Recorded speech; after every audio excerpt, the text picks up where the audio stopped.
Welcome friends, आप सभी लोगों का गुरुकुल स्टडी टेम्पल में स्वागत है। और मैं अंशुमान पांडे आप सभी लोगों के लिए मुंशी प्रेमचंद जी का जीवन परिचय लेकर के आया हूँ। तो आइए सीधा हम सभी लोग चलते हैं मुंशी प्रेमचंद जी के जीवन परिचय के ऊपर। प्रेमचंद का जन्म 11 जुलाई 1880 को वाराणसी से लगभग 4 मील दूर लमही नाम के गांव में हुआ था। प्रेमचंद के पिता जी मुंशी अजायब लाल और माता आनंदी देवी थीं। प्रेमचंद का बचपन गांव में बीता था। उन्हें मिठाई का बड़ा शौक था और विशेष रूप से गुड़ से उन्हें बहुत प्रेम था। बचपन में उनकी शिक्षा दीक्षा लमही में ही हुई और एक मौलवी साहब से उन्होंने उर्दू और फारसी पढ़ना सीखा। 1 रुपया चुराने पर बचपन में उन पर बुरी तरह मार पड़ी थी। उनकी कहानी कजाकी उनकी अपनी बाल स्मृतियों पर आधारित है। कजाकी डाक विभाग का हरकारा था और बड़ी लंबी लंबी यात्राएं करता था।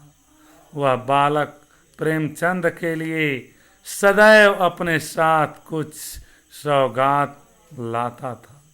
कहानी में वह बच्चे के लिए हिरन का छौना लाता है और डाकघर में देरी से पहुंचने के कारण नौकरी से अलग कर दिया जाता है।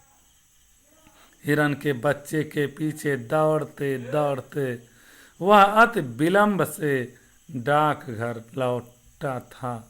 कजाकी का व्यक्तित्व अतिशय मानवीयता में डूबा है।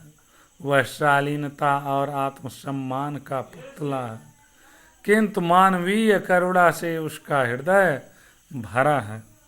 आगे देखिए, पारिवारिक जीवन के बारे में अब हम लोग ध्यान देंगे।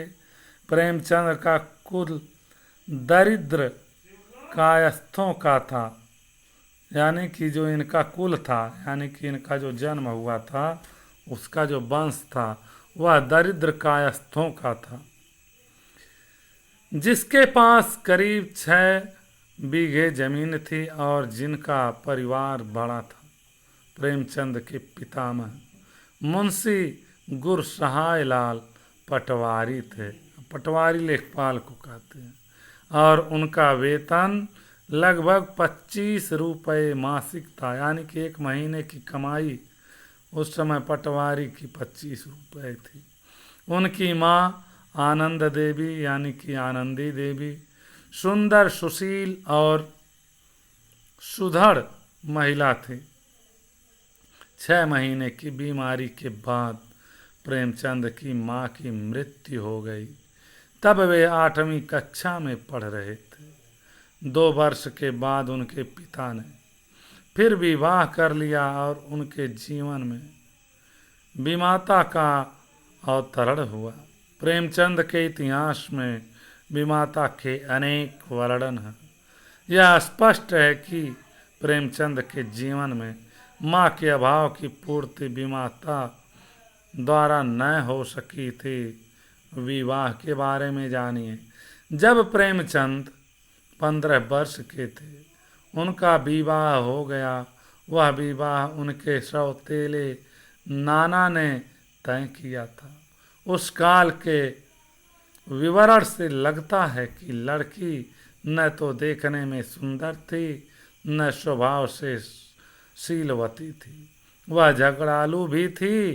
प्रेमचंद के कोमल मन का कल्पना भवन मानो नींव रखते रखते ही ढह गया। प्रेमचंद का यह पहला विवाह था। इस विवाह का टूटना आश्चर्य न था। प्रेमचंद की पत्नी के लिए वह विवाह एक दुखद घटना रहा होगा। जीवन पर्यंत यह उनका अभिशाप बन गया। इस सब का दोष भारत की परंपरागत ग्रस्त विवाह प्रणाली पर है, जिसके कारण यह व्यवस्था आवश्यकता से भी अधिक जुए का खेल बन जाती है। प्रेमचंद ने निश्चय किया कि अपना दूसरा विवाह वे किसी विधवा कन्या से करेंगे। यह निश्चय उनके उच्च विचारों और आदर्शों के ही अनुरूप था। प्रेमचंद का दूसरा विवाह देखिए।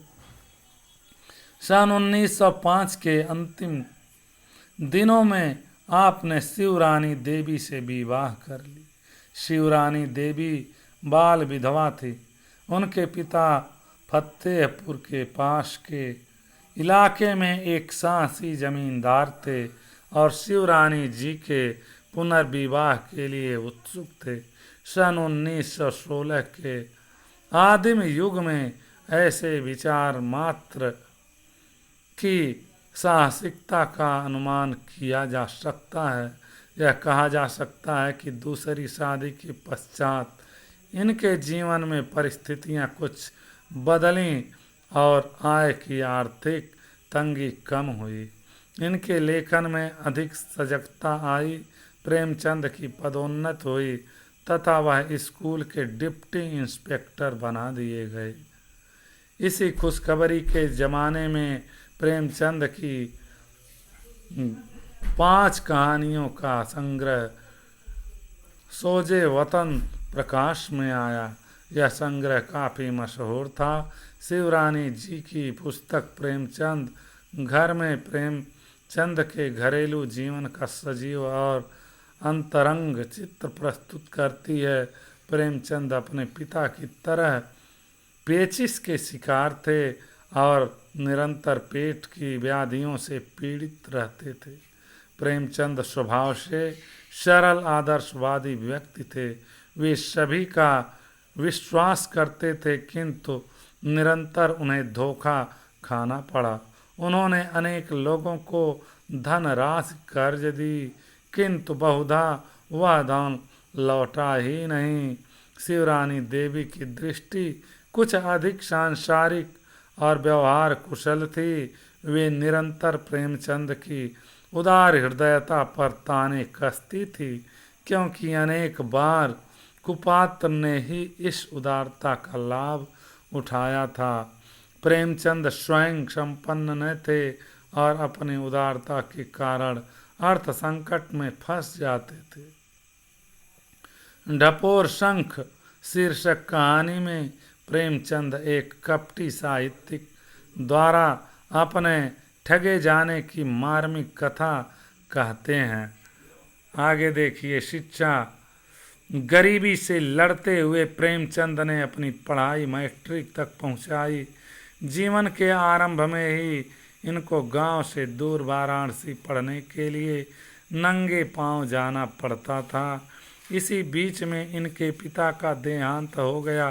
प्रेमचंद को पढ़ने का शौक था। आगे चलकर वह वकील बनना चाहते थे, मगर गरीबी ने उन्हें तोड़ दिया। प्रेमचंद ने स्कूल आने जाने के झंझट से बचने के लिए एक वकील साहब के यहाँ ट्यूशन पकड़ लिया और उसी के घर में एक कमरा लेकर रहने लगे। इनको ट्यूशन का 5 रुपया मिलता था। 5 रुपये में से 3 रुपये घर वालों को और 2 रुपये से प्रेमचंद अपनी जिंदगी की गाड़ी को आगे बढ़ाते रहे। प्रेमचंद महीना भर तंगी और अभाव का जीवन बिताते थे। इन्हीं जीवन की प्रतिकूल परिस्थितियों में प्रेमचंद ने मैट्रिक पास किया। उन्होंने इलाहाबाद विश्वविद्यालय से अंग्रेजी साहित्य, पर्शियन, फारसी और इतिहास विषयों में स्नातक की उपाधि 2य श्रेणी में प्राप्त की थी। इंटरमीडिएट कक्षा में भी उन्होंने अंग्रेजी साहित्य एक विषय के रूप में पढ़ा था। तो इसी के साथ ये जो है जीवन परिचय आप सभी लोगों के लिए प्रस्तुत किया गया। ये प्रस्तुति जो लोग भी मुंशी प्रेमचंद जी के जीवन के बारे में रुचि रखते हैं और पढ़ाई कर रहे हैं तो उनके लिए बहुत ही काफ़ी लाभदायक है। दोस्तों, आप सभी लोगों से निवेदन है कि इस वीडियो को ज़रूर से ज़रूर लाइक सब्सक्राइब कीजिए, बेल आइकन को प्रेस कीजिए और अपने दोस्तों में इसे शेयर कीजिए ताकि वो लोग भी इस महान उपन्यासकार मुंशी प्रेमचंद जी के जीवन का ज्ञान प्राप्त कर सकें। धन्यवाद।